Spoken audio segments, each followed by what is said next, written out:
रामकृष्ण हरी।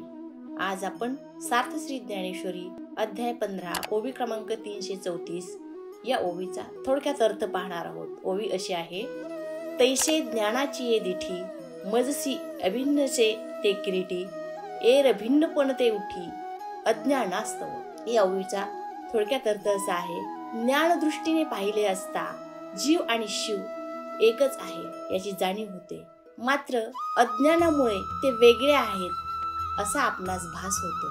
थोडक्यात काय तर ज्याप्रमाणे सोन्याचे वेगवेगळे दागिने बनवले असता आणि सहजच त्याकडे पाहिले असता सोने आणि दागिने बनवलेले सोने हे भिन्न आहे असे वाटते, परंतु बारकाईने त्याची पाहणी केली असता सोनं आणि हे घडवलेले दागिने एकच आहेत हे समजते। किंवा ज्याप्रमाणे पाण्यामध्ये लाटा तयार होतात त्या सहज पाहताना लाटा या वेगळ्या आहेत असे भासते, परंतु विचारपूर्वक पाहिले असता लाटा मोडल्यानंतर त्यामधनं पाणीच भरलेले असते।